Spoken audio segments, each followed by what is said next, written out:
আমরা দেখেছি এর আগে কমিউনিস্টদের, আমরা দেখেছি কি ছিল এই কমিউনিস্টদের সময়, চারদিকে খুন সন্ত্রাস, একটা পরিবেশ ছিল। আজকে আমাদের ছেলে মেয়েদের, তাদের যদি একটা সুন্দর কেন ভয়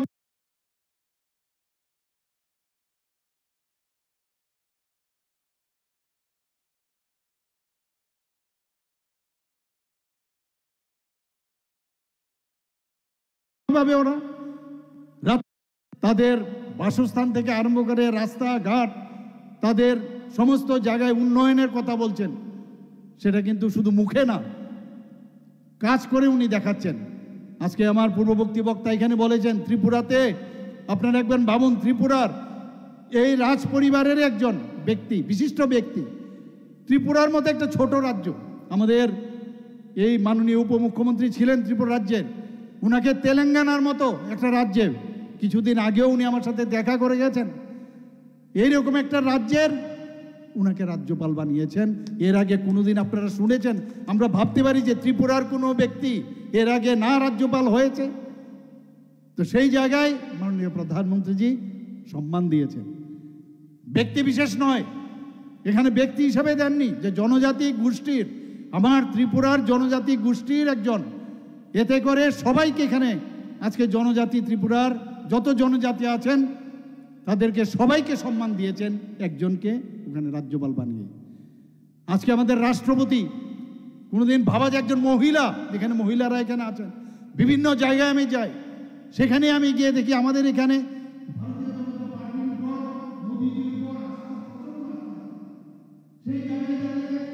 আমার মায়েরা, বোনেরা, মেয়েরা, তারা কিন্তু এখন মোদিজির উপর একটা বিরাট আস্থা আছে, ভারতীয় জনতা পার্টির উপর একটা বিরাট আস্থা। ভয় দেখি আটকে রাখার সুযোগ নেই, মানুষ তার প্রতিবাদ করবে এবং মানুষ তার ঘর থেকে বেরিয়ে আসবে আগামী দিন, আমি নিশ্চিত।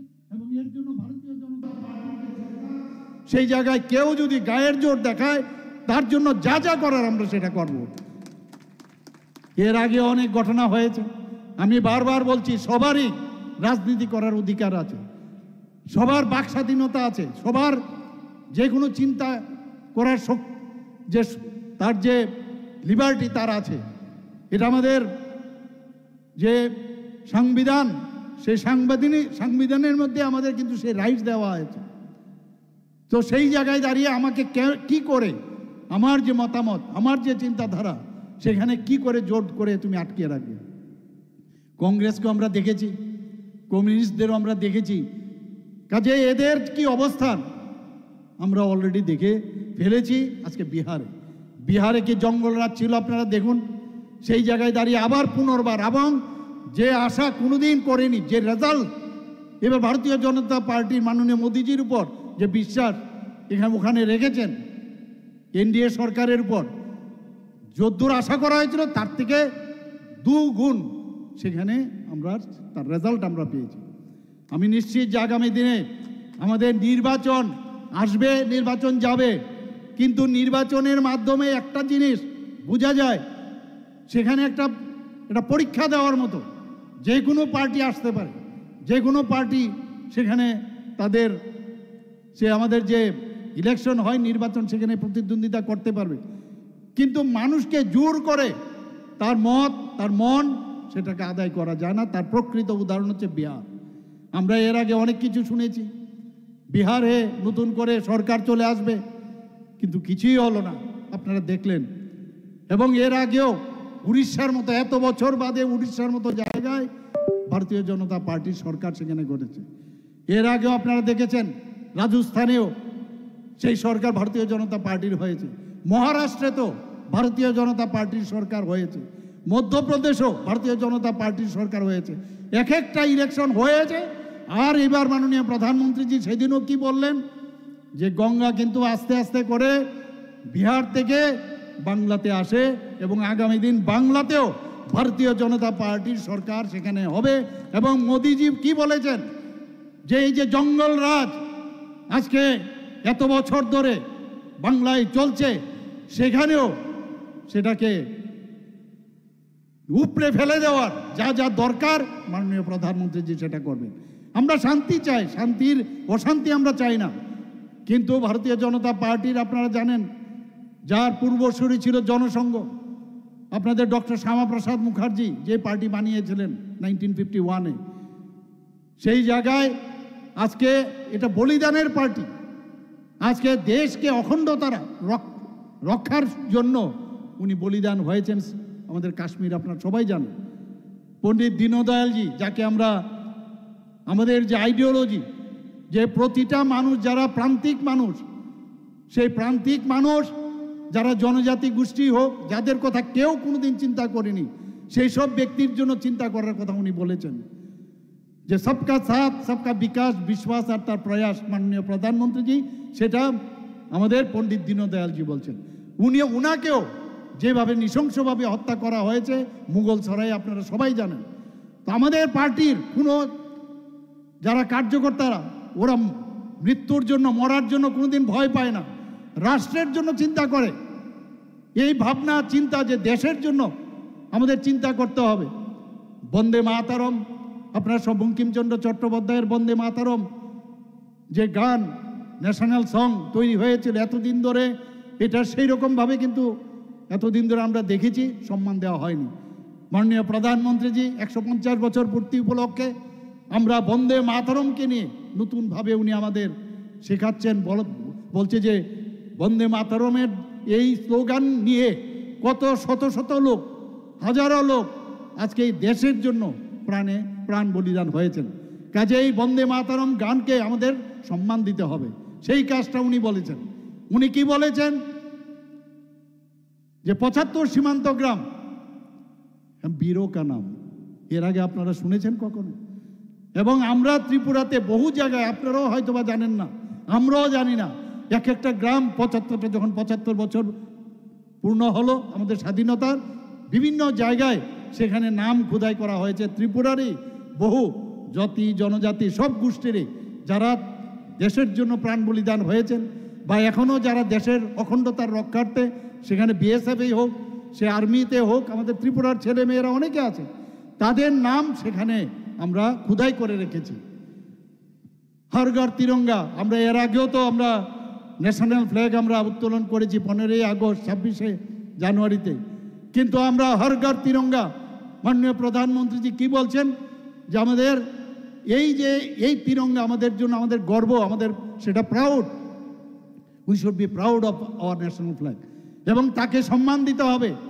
এবং সেই হর ঘর তিরঙ্গা আজকে গত 2 বছর ধরে আমরা যেভাবে পালন করছি, মানুষ এখন চিন্তা করছে যে আমি যে জন্মগ্রহণ করেছি কিছু একটা পারপাস নিয়ে আমাকে গড এখানে পাঠিয়েছে, সেই কাজ আমার নিজের জন্য তো করব, কিন্তু আমার দেশের জন্য, রাষ্ট্রের জন্য আমার করতে হবে।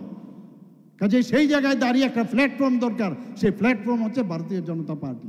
সেই প্ল্যাটফর্মে বসে ভালো করে চিন্তা ভাবনা করে তারপরে আমরা দেশের জন্য কাজ করা উচিত। আগের দেশ, মেরে মাটি মেরা দেশ, এই স্লোগান নিয়ে মাননীয় প্রধানমন্ত্রীজি কি বলছেন যে সমস্ত ভারতবর্ষের সব জায়গার থেকে মাটি নিয়ে আসতে হবে। আমরাও বিভিন্ন জায়গার থেকে সেই মাটি আজকে আমরা কর্তব্য পথে পাঠিয়েছি দিল্লিতে। আপনারা ভাবুন, সারা ভারতবর্ষের মাটি সেখানে অমৃত বাটিকা তৈরি হয়েছে, আমরাও সমস্ত জায়গার থেকে এনে আমাদের যে সেক্রেটারিয়েটের সামনে সেখানে অমৃত বাটিকা তৈরি করেছি। এবং ইন্ডিজিনাস যে আমাদের ট্রি যে গাছ আছে সেগুলোও সেখানে আমরা লাগিয়েছি। তো এই যে ভাবনা চিন্তা একবার আমরা দেখছি যে আগামী দিন ত্রিপুরাতে অনেকে অলিক স্বপ্ন দেখছে, অনেকে নানাভাবে ছল ছাতুরি করে চেষ্টা করছে আমাদের জনজাতি ভাই বোনদের যে তাদের যে সম্মান, সেই সম্মানের কে জাবিয়ে রাখার চেষ্টা করছেন। আজকে মানুষ, কিছুদিন আগেও আমি এখানে কুমলুঙে এসেছিলাম, আপনারা সবাই জানেন যে জনজাতীয় গৌরব দিবস। একটু আগে আমার ভারতীয় জনতা পার্টি ত্রিপুরা প্রদেশের সাধারণ সম্পাদক বলেছেন প্রায় 60 থেকে 65 কোটি টাকার আমি সেখানে অনেকগুলো যেসব জনজাতিদের উন্নয়নের জন্য সেখানে আমি ঘোষণা দিয়েছি। প্রতিনিয়ত আমাদের এই যে ডাবল ইঞ্জিনের সরকার প্রতিনিয়ত জনজাতিদের কিভাবে উন্নয়ন করা যায় সেই দিশায় আমরা কাজ করছি। বন্ধুগণ, আজকে আপনারা সবাই জানেন যে প্রাইম মিনিস্টার জি যখন আসলেন আমাদের 2014-তে, এমন একটা অবস্থা ছিল এই দেশ টিকবে কি টিকবে না এমন একটা অবস্থা ছিল। আমি একটু আগে বললাম, সেই জায়গায় দাঁড়িয়ে আজকে 2014-এর পর থেকে আজকে দেশ আজকে সারা বিশ্বের মধ্যে বিশ্বগুরুর স্থান এখন দখল করেছে। বন্ধুগণ, আপনারা জানেন প্রধানমন্ত্রী জনজাতি আদিবাসী নয়া মহা অভিযান মাননীয় প্রধানমন্ত্রী নভেম্বর 15, 2024-এ সেটা শুরু করেছিলেন। এবং কিসের জন্য এটা সেই অভিযানটা শুরু করেছেন? যারা আমাদের রিয়াং শরণার্থী, যারা প্রিমিটিভ গ্রুপ, তাদের দিকে নজর রেখে এই যে আপনার স্কিমটা সেটা শুরু করেছিলেন। আজকে এখানে বনধন বিকাশ যে কেন্দ্র, যে জনজাতিদের যে জিনিসপত্র তৈরি হয়, তাদের এই বনধন প্রকল্প যে কেন্দ্র আছে সেখানে তাদের বিক্রির জন্য সেখানে ভ্যালু এডেড করে সেটাকে আরও ভালো করে বিক্রির ব্যবস্থা মাননীয় প্রধানমন্ত্রী যে সেটা করছেন।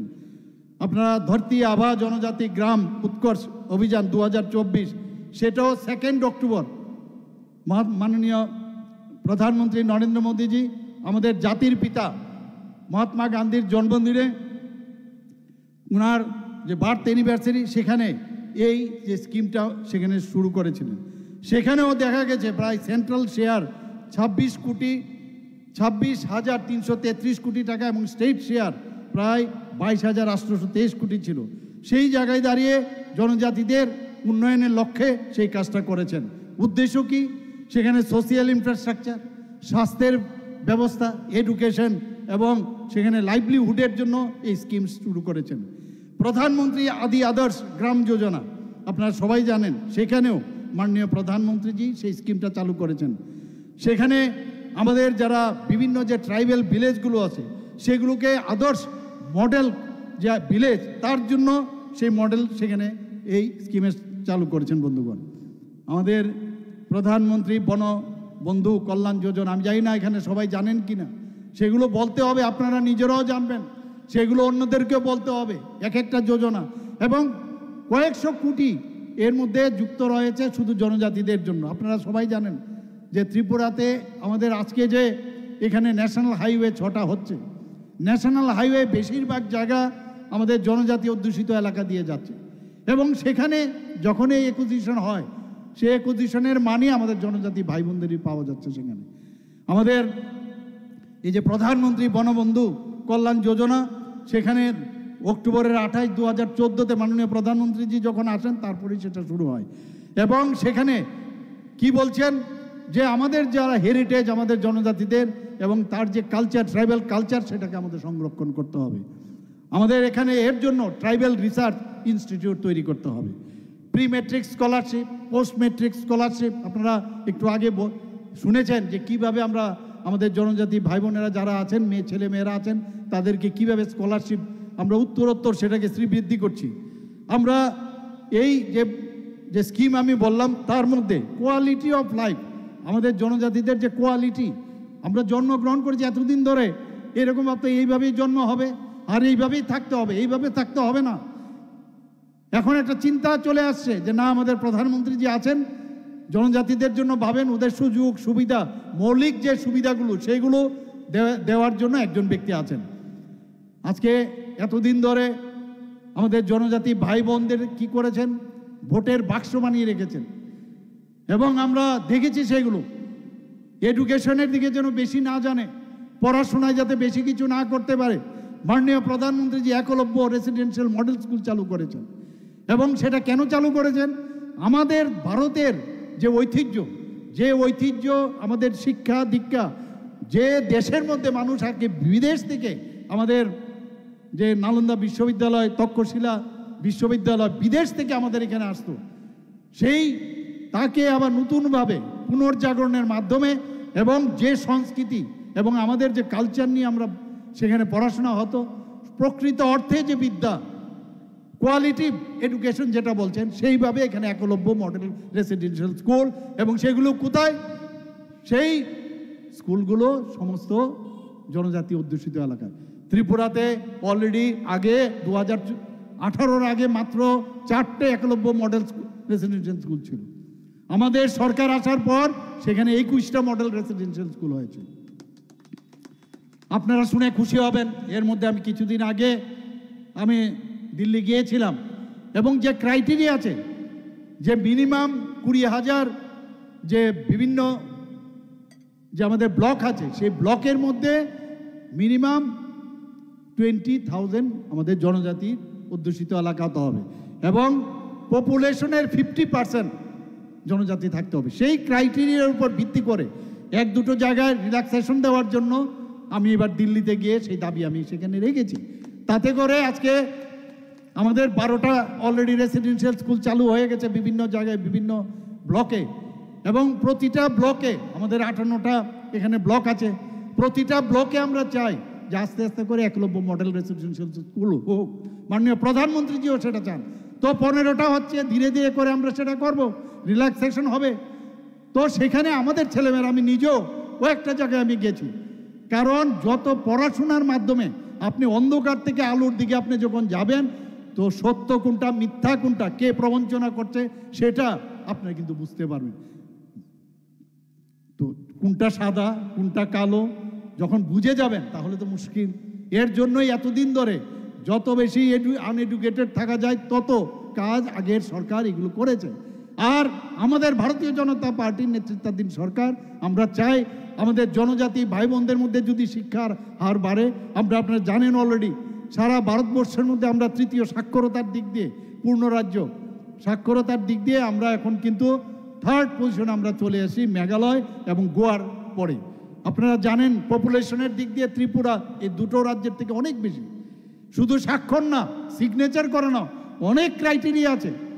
সেই ক্রাইটেরিয়ার উপর আপনি যদি পাস করেন তবেই হবে।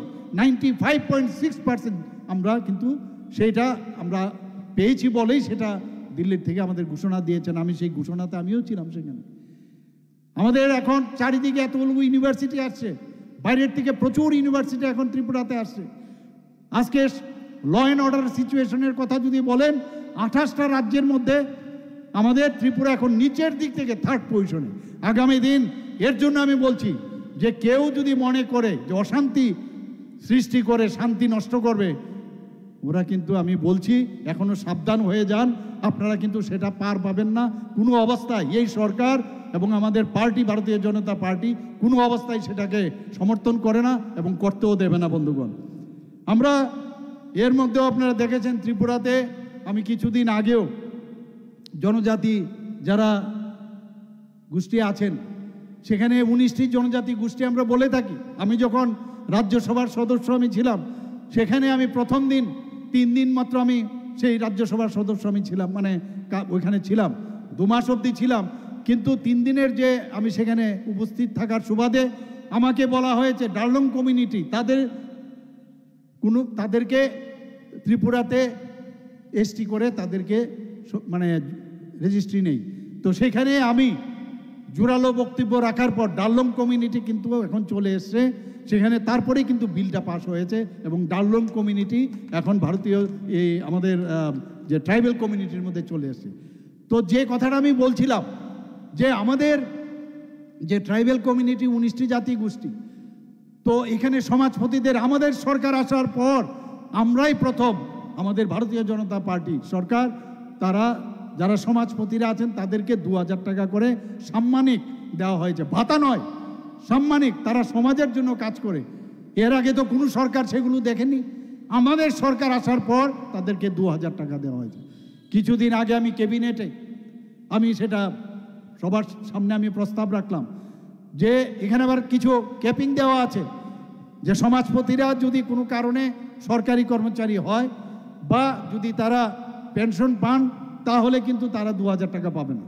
আমি বললাম সমাজের জন্য যদি কাজ করে সেখানে সে কি পায় না না পায় সেটা কেন হবে? সম্মানই যেহেতু দেওয়া হচ্ছে তাহলে প্রপারলি সম্মানিত দেওয়া হচ্ছে।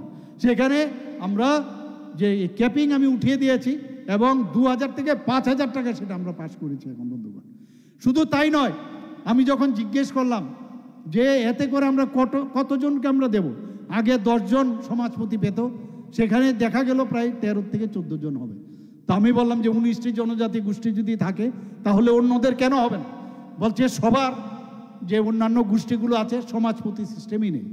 তা আমি বললাম এগুলো হবে না, তাদের প্রধান হবে, কেউ মুরাল হবে, কেউ সর্দার হবে, তো তাদের সবাইকে দেব। শুধু তাই নয়, যখন আমি বললাম যে ত্রিপুরাতে যে সাব ট্রাইবস কত আছে, তো যেটা আমি দেখলাম আমাকে যে বলা হয়েছে সেখানে তো বলা হয়েছে যে আরও 40+ আমাদের সাবট্রাইবস ত্রিপুরাতে আছে। আমি বললাম সবাইকে এই 5,000 টাকা করে ওনাদের যে হেড আছে তাদেরকে আমরা দেব, এবং তারা যেন সমাজের জন্য কাজ করে সেই ব্যবস্থা আমি করেছি বন্ধুগণ। শুধু তাই নয়, আমাদের এখানে জনজাতি গোষ্ঠী কী হয়, অনেক সময় যাই অফিসে, আমাদের যে স্কিমগুলো আছে জনজাতিদের জন্য, এক তো গিয়ে কোথায় যাবে, একবার এই টেবিল থেকে ওই টেবিল, এক টেবিল থেকে আরেক টেবিল। আমি সেটা ক্যাবিনেটে আমি পাশ করালাম যে আমাদের যে জেলাগুলো আছে, আমাদের যে সাব ডিভিশনগুলো আছে, এক একজন করে টিসিএর সমকক্ষ অফিসার সেখানে আমি নিয়োগ করেছি। তাদের কাজ হবে যে শুধুমাত্র জনজাতিদের যে তাদের স্কিমগুলো সেগুলো দেখা। তো আমরা সরকার একের পর এক জনজাতিদের জন্য আমরা চিন্তা ভাবনা করছি। একটু আগে আমার পূর্ববর্তী বক্তা বলেছেন যে এতদিন ধরে মহারাজাদের কেউ সম্মান দেয়নি। আমি কালকেও একটা মিটিং করেছি, সেখানেও আমি বলেছি যে ত্রিপুরাতে আমরা জ্যাকসন গেট আমি বলি আগরতলার মধ্যে, আপনারা জানেন, কিন্তু এই জ্যাকসন গেট কিন্তু এখন নেই, ভেঙে ফেলেছে। কালকে আমি বলেছি যে জ্যাকসন গেটের যে পুরনো যে ছবি, সেখানে জ্যাকসন গেট সেখানে আবার নতুনভাবে বসানোর জন্য আমি নির্দেশ দিয়েছি। এ হচ্ছে ভারতীয় জনতা পার্টির যে মহারাজাদের যে কীর্তিগুলো আছে সেগুলো আমরা নিশ্চয়ই সেগুলো আমরা রিস্টোর করব। আপনারা দেখেছেন এসডি বর্মন সাহেবের কথা, এত বড় রাজবংশেরই একজন ব্যক্তি। আমরা এতদিন আগে কেউ কিন্তু সম্মান দিত না। আমরা এয়ারপোর্টে আসতে গিয়ে ভিআইপি রোডে আপনারা দেখবেন যখন আগরতলায় ঢুকেন, সেই গেটের সামনে আমরা এসডি বর্মনের মূর্তি আমি সেটা ইনোগ্রেশন করেছি। একের পর এক আমরা সম্মান দেওয়ার চেষ্টা করি। আমরা একটু আগে বলেছেন যে জিরো যে মাইল ফলক, আমার নিজে আমি দেখেছি যে জিরো মাইল ফলক সেখানে ছিল, তখন ছিল মাইল, এখন কিলোমিটার হয়েছে। সেখান থেকে শুরু হয় উদয়পুর কদ্দুর, ধর্মনগর কদ্দুর, ছৈলাংটা কদ্দুর, এখান থেকে শুরু হতো। অনেকেই জানেন না, সেটাকে মাটির থেকে আমি উঠিয়েছি এবং এটাকে একটা ওই জায়গাটার কোনো নাম কামানচমনিতে আছে, কিন্তু এই জায়গার নামই ছিল না। সেখানে মহারাজা বীর বিক্রম কিশোরের আমরা যেহেতু উনাকে বলি যে আধুনিক ত্রিপুরার রূপকার, তো উনার নামে সেখানে আমি মূর্তি বসিয়েছি বন্ধুগণ। এবং ওই যে জায়গাটা, এটা একটা নামাঙ্কন আমরা দিয়েছি। বহু কিছু করার আছে আমাদের, একের পর এক আমরা কাজ করছি। আপনারা সবাই জানেন যে আমাদের যে বাজেট, এই বাজেট কত, 27,000 কোটি টাকা আমরা রেখেছিলাম 2024-25। আমাদের বেতন আমাদের দিতে হবে সবাইকে, আমাদের লোন নিয়েছে লোনের টাকা দিতে হবে, যারা পেনশন পাচ্ছে পেনশনের টাকা আমাদের দিতে হবে। তো এইগুলো দেওয়ার পরে আমাদের 17,000 কোটি টাকা থাকে, এবং 17,000 কোটি টাকার মধ্যে আমরা প্রায় 6,645 কোটি টাকা আমরা এডিসিকে আমরা দিয়েছি। তাহলে কত পার্সেন্ট আমরা দিলাম? 39.06% এডিসিকে আমরা দিয়েছি। এবার 2025-26 আমরা কত দিয়েছি? আমাদের বাজেট আমরা এখন পর্যন্ত 32,000 কোটি টাকা আমরা রেখেছি, সেটা 40%-এর উপরে এবার এডিসিতে যাবে। ডেভেলপমেন্টের জন্য আমরা দিচ্ছি বারবার আমাদের আরও যেসব বাইরের থেকে যে লোন নিচ্ছি, বেশিরভাগ ক্ষেত্রে ওয়ার্ল্ড ব্যাংকের থেকে আমরা লোন নিয়েছি, সেগুলো কিন্তু জনজাতি অধ্যুষিত এলাকার উন্নয়নের জন্য, আপনারা সবাই জানেন। তো সেই জায়গায় আজকে আপনার ইন্দো জার্মান থেকে হোক, নাবার্ডেই হোক, সব কটাই কিন্তু এক্সটার্নাল এডেড যে প্রজেক্ট করে নেওয়া হয়েছে, এলিমেন্ট প্রজেক্ট 1700 কোটি টাকা আমরা নিয়েছি। সেটাও কিন্তু যে ফরেস্ট ডিপার্টমেন্টের জনজাতি অধ্যুষিত এলাকা, এবং সব জায়গায় স্বাস্থ্য, রাস্তা, এডুকেশন, সব বিষয় উন্নতির জন্য আমরা এই লোনগুলো আমরা নিচ্ছি। আমাদের কেন্দ্রীয় স্বরাষ্ট্রমন্ত্রী যে আপনারা সবাই জানেন যে ত্রিপুরাতে কিছুদিন আগে 4 সেপ্টেম্বর 2024 আমি নিজেও সেখানে গিয়েছি। আজকে NLFT ATTF এর সাথে একটা সমঝোতা হয়েছে, এবং সেই সমঝোতার কারণে আজকে এই জায়গার মধ্যে আমি এসেছিলাম, সেখানে ওরা যখন অস্ত্র সারেন্ডার করে, আজকে ত্রিপুরাতে আমাদের ত্রিপুরা রাজ্য আমরা বলতে পারি সেখানে টেররিস্ট ফ্রি রাজ্য। আমরা সেইভাবে কাজ করছি। এর আগেও যারা ব্রু রিয়াং শরণার্থী কত 23 বছর ধরে এখানে তাদের অশ্রু আমরা দেখেছি, কিন্তু কেউ কোনো সরকার তাদের প্রতি কর্ণপাতও করেনি, তাদের জন্য চিন্তাও করেনি। আমাদের মাননীয় প্রধানমন্ত্রীজির মার্গদর্শনে আমাদের মাননীয় স্বরাষ্ট্রমন্ত্রী অমিত শাহজি এসে সেদিনও এখানে এসেছিলেন, একটা ব্রু রিয়াং শরণার্থী ক্যাম্পে গেছিলেন, আমার সাথে আমিও সেখানে গিয়েছিলাম। প্রথমে 500 কোটি টাকা দেওয়া হয়েছিল তাদের প্যাকেজ, তাদের বাড়ি ঘর রাস্তাঘাট শিক্ষা দীক্ষার সব উন্নয়নের জন্য। 12টি আমি মুখ্যমন্ত্রী হওয়ার পর সেটাকে এই কাজটাকে ত্বরান্বিত করেছি, 12টি জায়গায় তাদের আমরা সেটেলমেন্ট করেছি এবং 800 কোটি টাকা এখন দেওয়া হয়েছে। সেখানেও যখন আমাদের মাননীয় স্বরাষ্ট্রমন্ত্রী এসেছিলেন, আমিও ওনার সাথে ছিলাম, বললেন সব তো দেওয়া হয়েছে কিন্তু সাস্টেনেবল, সেখানে যে ইউথরা আছেন তাদের জন্য কিছু করতে হবে। তো তার জন্য আমরা তাদেরকে স্কিল ডেভেলপমেন্ট আমরা করিয়েছি। কিছুদিন আগে আমি ছৈলাংটা গিয়েছিলাম, সেখানেও এই স্কিল ডেভেলপমেন্টের বিভিন্ন যে টুলস, বিভিন্ন কাজে ওনাদেরকে ট্রেনিং দেওয়া হয়েছে। তো সেইভাবে আমাদের যে কেন্দ্রীয় সরকার আমরা সেইভাবে কাজ করছি বন্ধুগণ। একের পর এক যদি আমরা কথা বলি সেখানে শেষ করা যাবে না।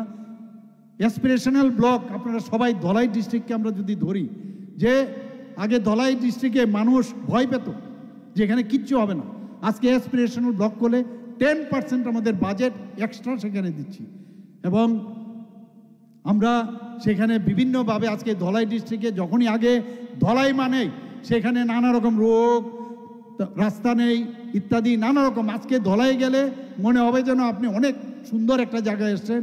কিন্তু আমি আত্মতৃপ্তিতে ভুগলে চলবে না, আমাদের অনেক কাজ বাকি রয়েছে, আরও আমাদের করতে হবে। গড়িয়া পূজার ছুটি কতদিন ছিল আগে? 1 দিন ছিল। আমাদের সরকার আসার পর 2 দিন আমরা ঘোষণা করেছি, যাতে করে তারা আরও বেশি করে এই উৎসবকে পালন করতে পারে। কিছুদিন আগে আমি সংগ্রামা পূজা উপলক্ষে আমি গিয়েছি, সেখানে সবাই দাবি রেখেছিল যে সংগ্রামার যে পুজো সেই উপলক্ষে আপনি অন্ততপক্ষে একটা আমাদের ছুটি ঘোষণা করুন, রেস্ট্রিক্টেড হলিডে আপনি ঘোষণা করুন। সেইভাবে আমি আসলাম, ক্যাবিনেটের ডিসিশন নিয়ে সেই সংগ্রামা পূজা রেস্ট্রিক্টেড হলিডে আমি ডিক্লেয়ার করেছি। আপনারা বড়মোড়া পাহাড়ের নাম এর আগে তো কেউ কোনোদিন চিন্তা করেনি, গন্ডাছড়ার নাম কেউ চিন্তা করেনি, 18 মোড়ার পাহাড়ের নাম চিন্তা করিনি, আজকে হাতাই কোতর আমরা নাম দিয়েছি, নাম গন্ডা তুইসা দিয়েছি, হাচুক বেরেম, এভাবে একের পর যথাক্রমে আমরা অনেকগুলো নাম দিয়েছি বন্ধুগণ। আমাদের বিভিন্ন জায়গায় আজকে হোস্টেল বলুন, আজকে বিভিন্ন কলেজে আমরা নতুন নতুন এসটিদের যারা আছেন তাদের জন্য আমরা হোস্টেল করেছি। ফটিকরাই যে কলেজ আছে ডিগ্রি কলেজ, সেখানে একটা মহিলা কলেজে আমরা হোস্টেল করেছি। মহিলা কলেজ আমরা আগরতলায় করেছি, আম্বেদকর কলেজে যেটা ফটিকরাই আছে সেখানে করেছি, গন্ডা তুইসাতেও একটা সেখানেও আমরা একটা করেছি। প্রায় 100টি মার্কেট, একটা বিশেষ যে অর্থনৈতিক প্যাকেজ তার মাধ্যমে জনজাতি এলাকায় প্রায় 100টি মার্কেট স্টল নির্মাণ করেছি। আপনারা সবাই জানেন আমাদের পলিসি যে কোনো জায়গায় স্টল হলে গভর্নমেন্টের সেখানে 50% মহিলাদের জন্য সংরক্ষিত। আমরা আরও বেশি আমরা চাই যে আরও কিছু করার। এর আগে আপনারা এর মধ্যে আমার পূর্ববর্তী বক্তা অনেক কিছু বলেছেন এবং আমরা যেসব স্কিমগুলো ন্যাশনাল লেভেলের যে স্কিম আমাদের দেওয়া হয় সেই স্কিমগুলো আমরা বাস্তবায়িত করার জন্য আমাদের কেন্দ্রের থেকে কিন্তু আমরা পুরস্কৃত হয়েছি বন্ধুগণ। আপনারা সবাই জানেন যে এর মধ্যে 1051 যে পরিবার আছে সেখানে সৌরশক্তির মাধ্যমে সেখানে বিদ্যুৎ যাতে তৈরি করা যায় সেই ব্যবস্থা আমরা করেছি। 205 কিলোমিটার 66 সড়ক আমরা অলরেডি জনজাতি অধ্যুষিত এলাকায় সেখানে নির্মাণ কাজ চলছে। আমাদের রাবার চাষ এলাকায় 30,000 হেক্টর থেকে বাড়িয়ে সেখানে 69,000 হেক্টর আমরা করেছি। আমরা শুধু তাই নয়, এবারের যে বাজেটে আমরা 100 শয্যা বিশিষ্ট 3টি এসটি হোস্টেল নির্মাণ করার চিন্তাভাবনা আছে। 50 শয্যা বিশিষ্ট 60টি নতুন এসটি হোস্টেল স্থাপন করবে। আমরা জনজাতির যারা ছেলে মেয়েরা আছেন তারা যাতে সিভিল সার্ভিস থেকে আরম্ভ করে বড় বড় পরীক্ষায় ভালো রেজাল্ট করতে পারে 100 স্কিম আমরা একটা চালু করেছি, এবারের বাজেটে সেটা রাখা হয়েছে। সেভাবে স্মোক হাউস 50টি স্মোক হাউস, 25টি রাবার প্রক্রিয়াকরণ কেন্দ্র আমরা সেগুলোর স্থাপন করছি। বন্ধুগণ, আমি আজকে এখানে যারা ভারতীয় জনতা পার্টির পতাকা তলে যোগদান করতে এসছেন আমি আবার সবাইকে হার্দিক অভিনন্দন জানাচ্ছি এবং আজকে আমি অত্যন্ত আনন্দিত যে এইরকম টাকারজোলা মণ্ডলে জন্ম জয়নগর এডিসি কেন্দ্রের যে মঙ্গলবাজার গ্রাউন্ডে আপনারা এত সুন্দরভাবে এখানে এত বাধা সত্ত্বেও আপনারা যে এখানে এসছেন এবং আপনারা নির্ভয়ে থাকুন, কোনো চিন্তা নেই, ভয় পাবেন না। এবং আপনারা ভারতীয় জনতা পার্টিতে একবার যখন যোগদান করেছেন আপনারা দেখবেন আমাদের রাজ্য যেমন উন্নয়ন হবে, এডিসি এলাকা উন্নয়ন হবে, জনজাতি অধ্যুষিত এলাকা সব জায়গায় আমরা উন্নয়ন করব। আমি সবাইকে হার্দিক অভিনন্দন শুভেচ্ছা জানিয়ে আমার কথা বলা শেষ করছি। নমস্কার, জয় হিন্দ, বন্দে মাতরম, হামবাই। বেলা বেলাকে হামবাই সিএম সারनो जों tabuk jara joining tini khainani phainarongno koina yang bosgang phainani bagai जों joton palke yang bosgang phailai yang bosgang phaidi jara tini joining khaine hini ja leader tui phainarok yang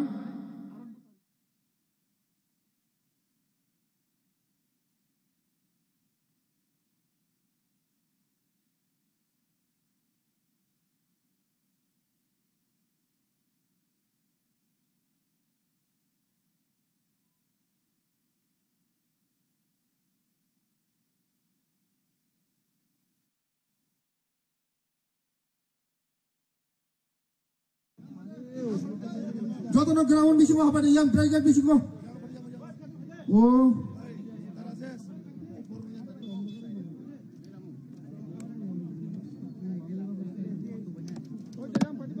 jo morsano koine felak tumran bagai